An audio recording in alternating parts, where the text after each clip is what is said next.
La misión del Hijo de Dios en la tierra fue la de revelar el carácter de su Padre. Cuán precioso es leer sobre el tierno y amante Salvador que levantaba las cargas, sanaba las enfermedades y tocaba los corazones de los hombres, mujeres y niños.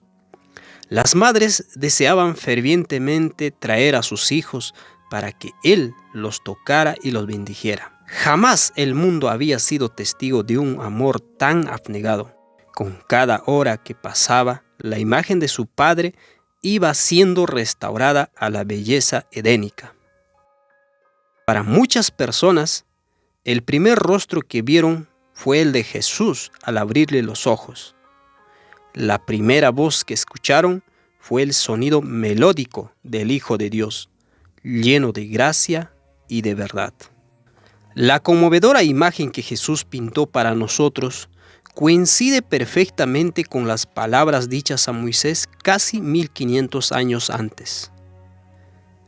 Y Jehová descendió en la nube y estuvo allí con él, proclamando el nombre de Jehová. Y pasando Jehová por delante de él, proclamó: Jehová, Jehová, fuerte, misericordioso y piadoso, tardo para la ira y grande en misericordia y verdad. Sin embargo, la vida de Jesús fue trazada sobre un lienzo manchado de sangre. Cuando Jesús, de 12 años, estaba en el templo mirando cómo mataban al cordero, supo que ese era su destino. Cuando el Bautista proclamó ante el mundo, fue con el título de El Cordero de Dios que quita el pecado del mundo. La paga del pecado debía pagarse, la justicia debía cumplirse, como dicen las Escrituras, siendo justificados gratuitamente por su gracia, mediante la redención que es en Cristo Jesús, a quien Dios puso como propiciación por medio de la fe en su sangre, para manifestar su justicia, a causa de haber pasado por alto en su paciencia los pecados pasados, con la mira de manifestar en este tiempo su justicia, a fin de que Él sea el justo y que el que justifica al que es de la fe de Jesús. ¿Dios demandó la cruz? ¿Fue este su castigo para el transgresor de su ley? Estas preguntas son de vital importancia. Si la ira de Dios fue satisfecha con la muerte de su propio Hijo, y la muerte es algo que Dios mismo ha determinado, entonces, en última instancia, el hermoso cuadro de su Padre dibujado por Jesús está manchado con la sangre de un niño inocente.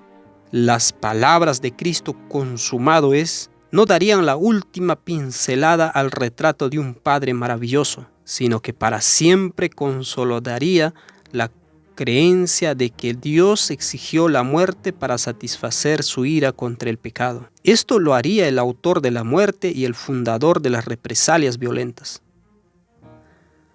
700 años antes, el profeta Isaías habló de la cruz de Cristo y reveló nuestra respuesta humana. ¿Quién ha creído a nuestro anuncio?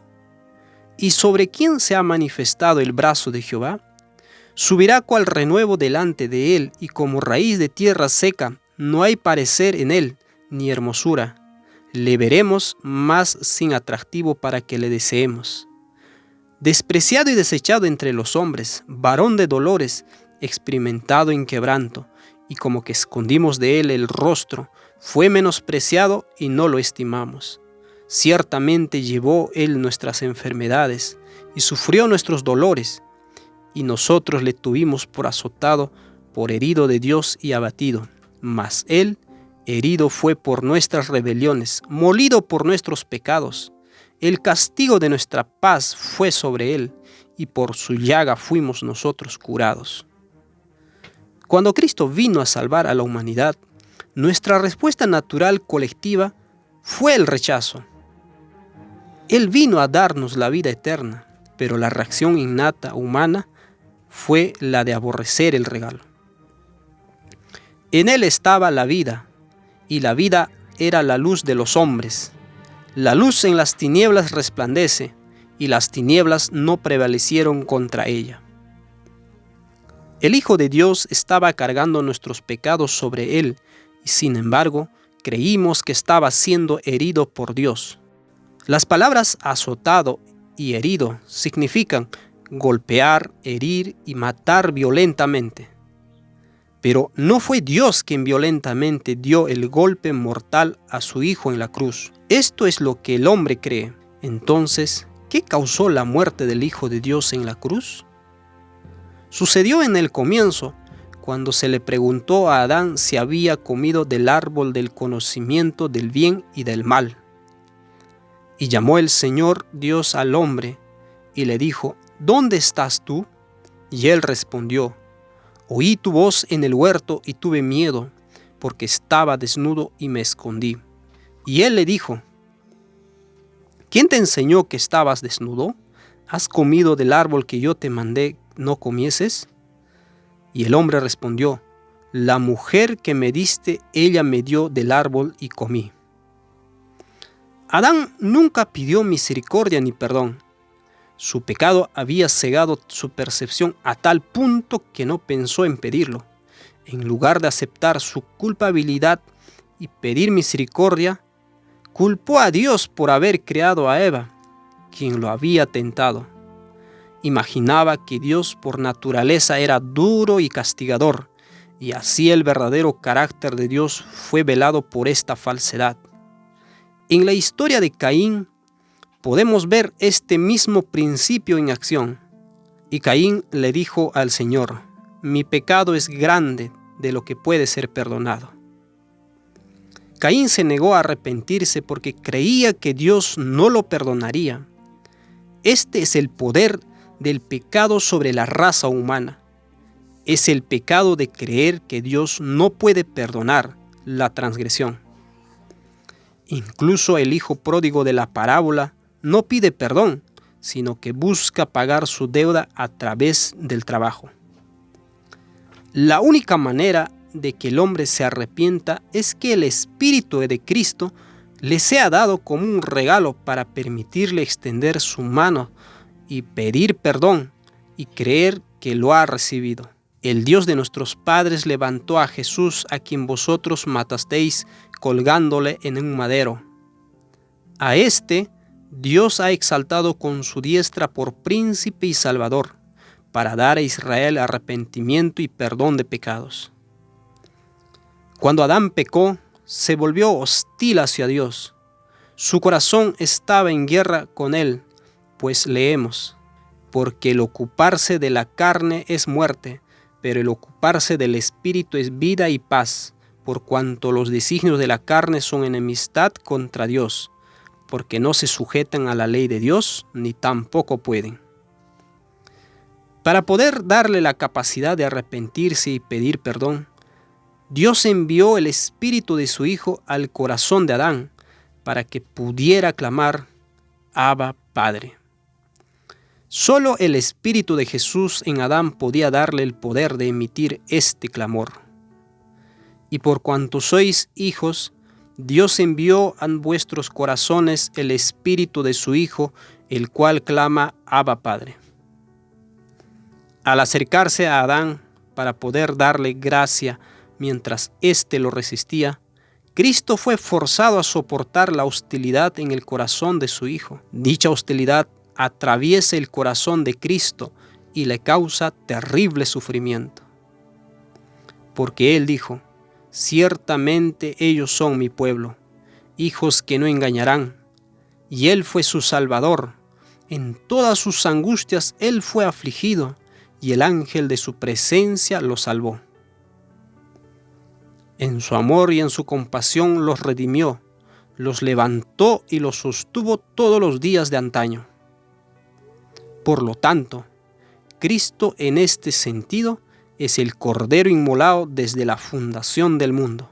Para dar a los hombres el deseo y la voluntad de pedir misericordia y perdón, Jesús debe sufrir la agonía del rechazo y el odio humano.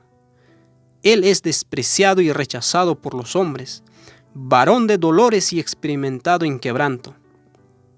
Cada vez que hombres y mujeres resisten el llamado de Cristo al corazón, el rechazo lo atraviesa en proporción a la profundidad de su amor por ellos. Cada manifestación del mal en los corazones humanos le causa a Cristo indescriptible dolor, tanto por el perpetrador como por la víctima. Desde esta perspectiva, Cristo fue despreciado y rechazado por los hombres en los días en que Isaías escribió estas palabras, 700 años antes de que Cristo viniera a la tierra.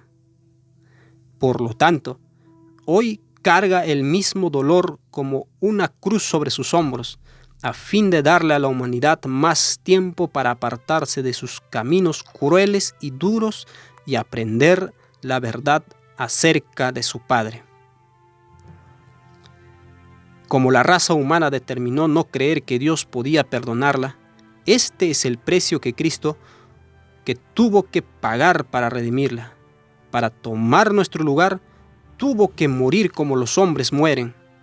Esta muerte es una en la cual el pecador cree que Dios no lo perdonará. La mentira de que Dios no puede perdonar es lo que le da a Satanás el poder de la muerte. Por lo tanto, era solo a través de la muerte de que Cristo podía vencer a Satanás. Así que por cuanto los hijos participaron de carne y sangre, Él también participó de lo mismo, para destruir por medio de la muerte al que tenía el imperio de la muerte, esto es, al diablo. El pecado es lo que exige la muerte de la cruz, no Dios.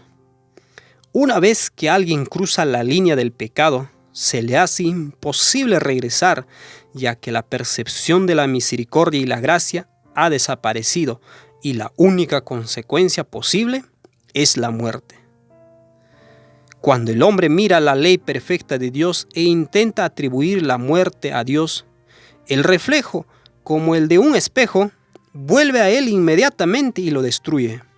Porque con el juicio con que juzgáis seréis juzgados, y con la medida con que medís os será medido. Cuando Adán tomó del fruto del árbol, eligió creer que a Dios no le interesaba el bienestar del hombre. Optó por creer a la serpiente que insinuó que Dios era un mentiroso egoísta.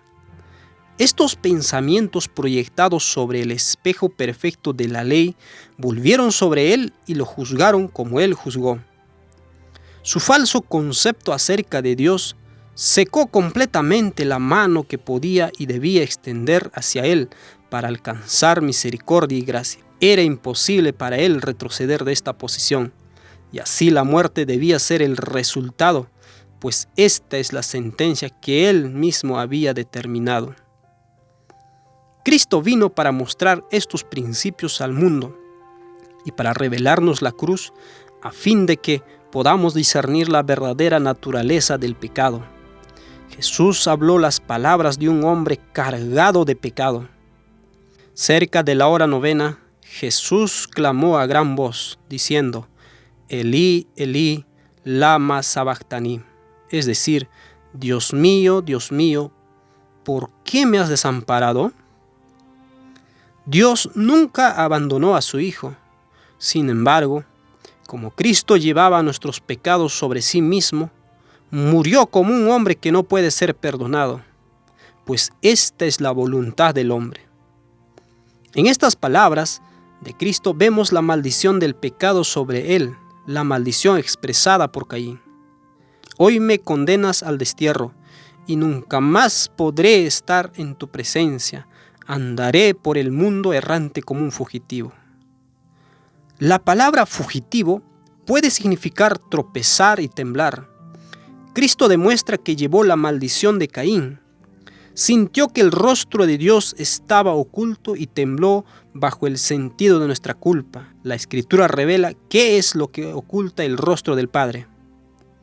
Pues por ti sufro el insulto y la vergüenza cubre mi semblante. Son sus culpas las que se interponen entre ustedes y su Dios.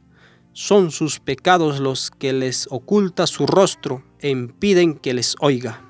Cargado de pecados, Cristo clama: muchos males me han rodeado, tantos son los que no puedo contarlos. Me han alcanzado mis iniquidades y ya ni puedo ver. Son más que los cabellos de mi cabeza y mi corazón desfallece. Con referencia al Padre leemos: porque no menospreció ni abominó la aflicción del afligido, ni de él escondió su rostro, sino que cuando clamó a él, le oyó. La vergüenza de nuestros pecados cubrió el rostro de Jesús, para que no pudiera ver el rostro del Padre. Se enfrentó a la muerte como cada pecador lo hará al concluir la gran controversia. Cristo sintió las brasas del fuego en su alma. Ligaduras de Seol me rodearon, me tendieron lazos de muerte.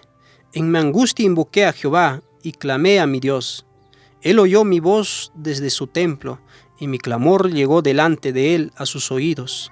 La tierra fue conmovida y tembló, se conmovieron los cimientos de los montes y se estremecieron, porque se indignó él. Humo subió de su nariz y de su boca fuego consumidor. Carbones fueron por él encendidos. Cristo sufrió la muerte de los malvados.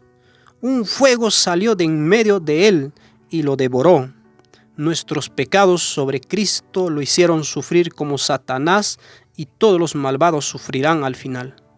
Con la multitud de tus maldades y con la iniquidad de tus contrataciones profanaste tu santuario. Yo, pues, saqué fuego de en medio de ti, el cual te consumió. Como nuestro sustituto, el santuario de Cristo o el templo de su cuerpo fue contaminado por la multitud de nuestras iniquidades. Fue herido por nuestras transgresiones y molido por nuestras maldades. La muerte terrible que Satanás morirá ya ha sido experimentada por Cristo en la cruz. El corazón de Cristo estalló por el fuego que brotó de en medio de él y salió agua y sangre. Cristo murió en el fuego del verdadero infierno. Así es exactamente como morirán los malvados. Me detengo y reflexiono con asombro. Así como el Padre nunca abandonó a su Hijo, sino que sufrió con él durante su muerte en la cruz, también nuestro Padre y Salvador estarán allí con los malvados, sufriendo con ellos en las llamas del infierno. La Escritura nos dice: en toda su aflicción él fue afligido.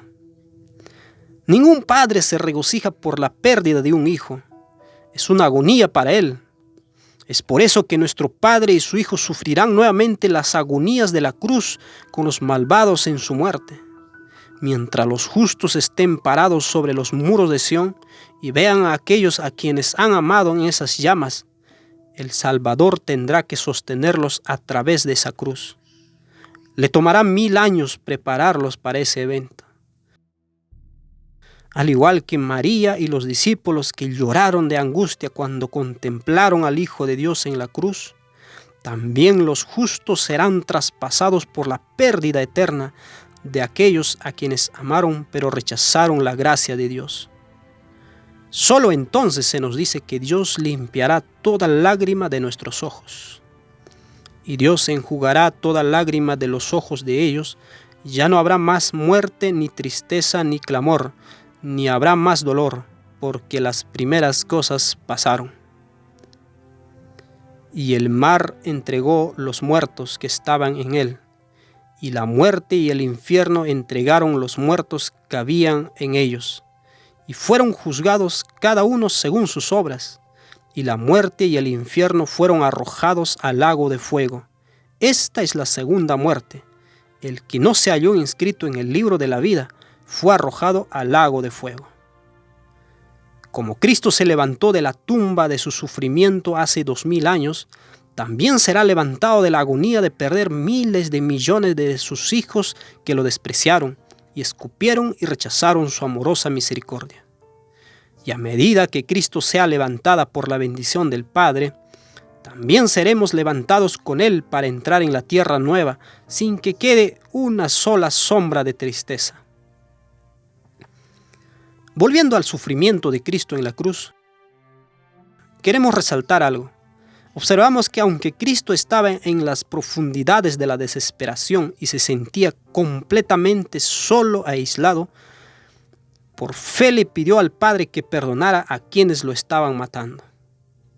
Y Jesús decía: Padre, perdónalos porque no saben lo que hacen.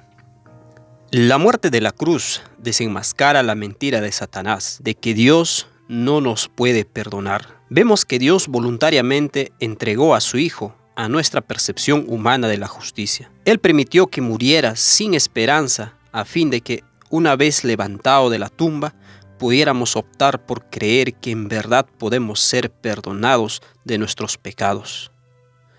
El Espíritu del Hijo de Dios entra en el corazón y levanta nuestra mano espiritualmente marchita para que se aferra de la misericordia de Dios. Qué maravilloso es saber que Dios no demandó la muerte. Él no se para ante el pecador como un verdugo listo para ejecutar la sentencia de la muerte. Nuestro Padre permitió que su Hijo nos mostrara el resultado final de aquellos que se niegan a creer en la misericordia de Dios. Él no mató a su Hijo para vindicar su ira, sino que entregó a su Hijo a nuestra ira para que a través de la muerte podamos ver el amor de Dios. La advertencia que Dios dio en el jardín de que en el día en que Adán comiera del fruto ciertamente moriría, no era una amenaza para matarlo, era una advertencia del juicio que el hombre traería sobre sí mismo al elegir creer que Dios es egoísta y por lo tanto que no perdonará. La hermosa verdad de que es posible pedirle misericordia y perdón a Dios solo la sabía el que conocía la altura, la profundidad, la longitud y la amplitud de su amor. Por lo tanto, queda claro que es el Hijo de Dios el que alcanza a los corazones humanos para darles la valentía de creer que pueden ser perdonados. Qué maravillosa es la revelación de la cruz. No sigamos considerando a Cristo como herido de Dios y abatido, sino más bien como despreciado y rechazado por los hombres, herido y afligido porque malentendimos el carácter de Dios. Dios no demandó la muerte como castigo por el pecado. La muerte es el resultado seguro de creer que Dios no perdonará.